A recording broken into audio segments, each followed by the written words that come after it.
नमस्कार दोस्तों, आज के इस वीडियो में आपका स्वागत है। आज हम पढ़ेंगे पाठ सांतत्य तथा अवकलनीयता का भाग 4। पिछली वीडियोस में हमने सीखा सांतत्य क्या होता है, एक फलन कब संतत कहलाता है, अवकलनीयता क्या होती है और संतत फलनों के बीजगणित के बारे में। इसी सिलसिले को आगे बढ़ाते हैं और देखते हैं आज के इस वीडियो में हम क्या पढ़ेंगे। आज हम पढ़ेंगे संयुक्त फलनों के अवकलज, श्रृंखला नियम और अस्पष्ट फलनों के अवकलज के बारे में। शुरुआत करते हैं पहले विषय के साथ। यदि आपके सामने एक फलन इस प्रकार परिभाषित हो, f of x is equal to 2x जमा 1 की घात 3 या फिर 2x plus 1 raised to the power 3 और आपको इसका अवकलज याद करना हो, d by dx of f of x is equal to d by dx of 2x plus 1 raised to the power 3k या फिर 2x जमा 1 की घात 3 का अवकलज निकालना है। तो इसके दो उपाय हैं। सबसे पहले आप द्विपद प्रमेय का प्रयोग कर लीजिए, तो उससे क्या हो जाएगा 2x plus 1 raised to the power 3 या फिर 2x जमा 1 की घात 3 को आप 8x घन जमा 12x वर्ग जमा 6x जमा 1। अब आप आसानी से इसका अवकलज ज्ञात कर सकते हैं। आइए देखते हैं कैसे।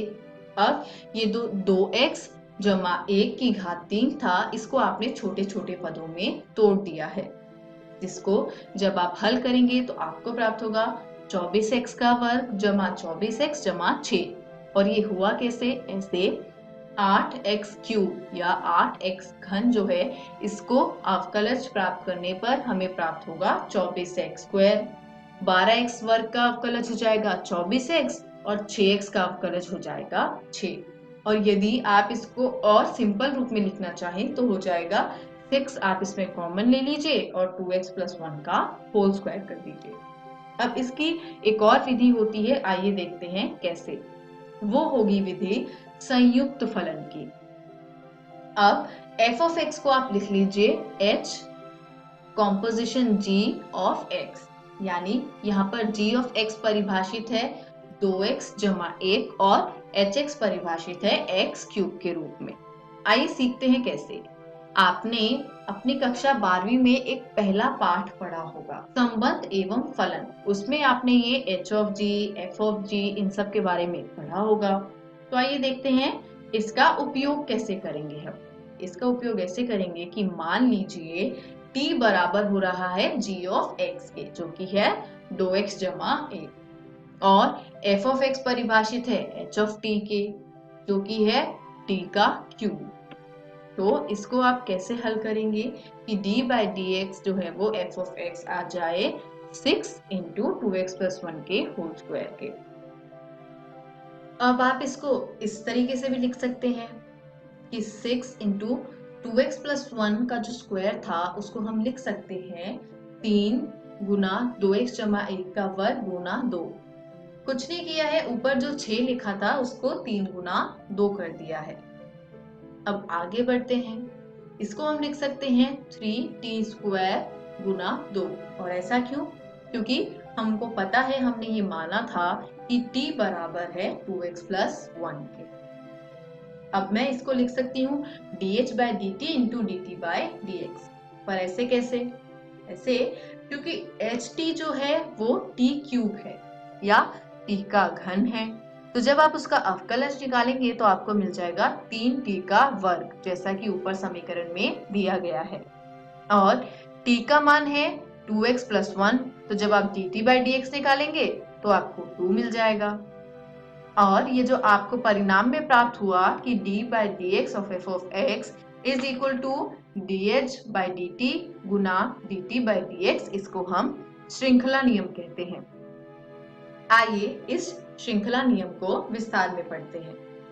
प्रमेय 4 श्रृंखला नियम में कहा गया है कि मान लीजिए f एक वास्तविक मानीय फलन है जो u तथा v दो फलनों का संयोजन है। अर्थात f, v और u का संयोजन है। मान लीजिए कि t बराबर है ux के और यदि dt by dx तथा dv by dt दोनों का ही अस्तित्व होता है तो df बटे dx बराबर होता है dv बटे dt गुना dt बटे dx के। ये हमारा श्रृंखला नियम है। इसी पर आधारित एक उदाहरण देखते हैं। उदाहरण में कहा गया है tan 2x + 3 का अवकलज ज्ञात करना है। अब देखते हैं कि इसमें श्रृंखला नियम का उपयोग कैसे होगा। मान लीजिए कि fx जो है वो हमारा tan 2x + 3 है। अब ऐसा मान लीजिए कि ux जो है वो 2x + 3 है और vt जो है वो tan t है। तो जब आप इन दोनों का संयोजन लेंगे तो हो जाएगा v × u of x या फिर v Guna u of x। तो v के साथ यहाँ पे जो ux दे रखा है उसकी जगह आप ux का मान डाल दीजिए, हो जाएगा 2x + 3 और यहाँ पर tan t था vt, तो v 2x + 3 क्या होगा tan 2x + 3 जो कि हो गया हमारा fx। यानी fx को हम v और u दो फलनों के संयोजन के रूप में लिख सकते हैं। अब इस प्रकार f जो है वो दो फलनों का संयोजन कहलाया। अब यदि t बराबर हो जाए ux बराबर 2x + 3 के, तब यहाँ पर हम इस प्रकार से प्रश्न को हल कर पाएंगे कि dv बटे dt जो कि tan t था vt वो हो जाएगा sec² t और यहाँ पर dt by dx जो है वो 2 आ जाएगा क्योंकि t बराबर है ux बराबर 2x + 3 के।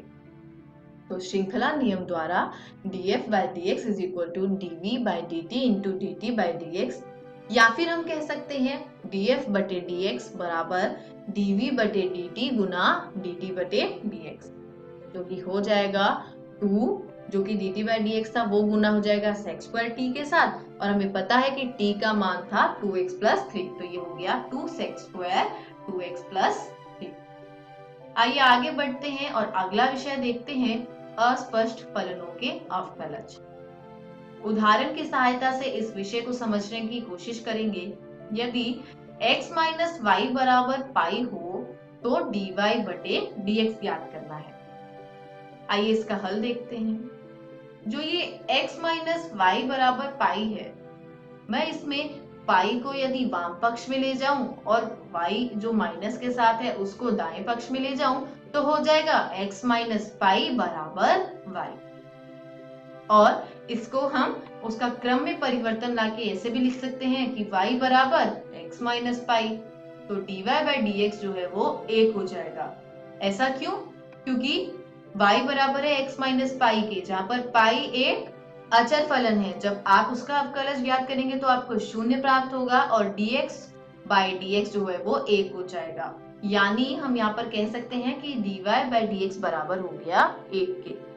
लेकिन इसी उदाहरण की एक वैकल्पिक विधि है। कैसे? आप बाएं पक्ष को वहीं अवकलज कर लीजिए और दाएं पक्ष का अवकलज दाएं पक्ष में कर लीजिए। तो जब आप d बटे dx निकालेंगे x - y का, वो बराबर होगा dy by dx या फिर dy बटे dx के। अब पाई एक अचर मान है, हो गया 0 उसका अवकलज। तो यहाँ पर जब आप निकालेंगे d by dx x - y बराबर हो गया 0 के।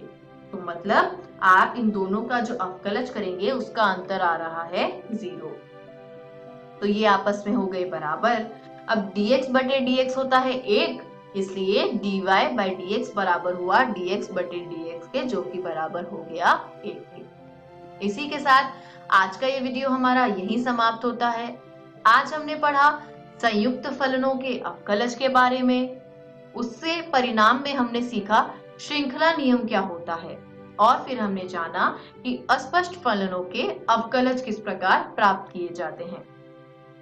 अगली वीडियो में हम देखेंगे प्रतिलोम त्रिकोणमितीय फलनों के अवकलज। घर जाइए प्रश्नावली 13.2 में दिए गए प्रश्नों को हल करने का प्रयत्न कीजिए। किसी भी प्रकार के संदेह एवं सहायता के लिए हम हमेशा उपलब्ध हैं। धन्यवाद।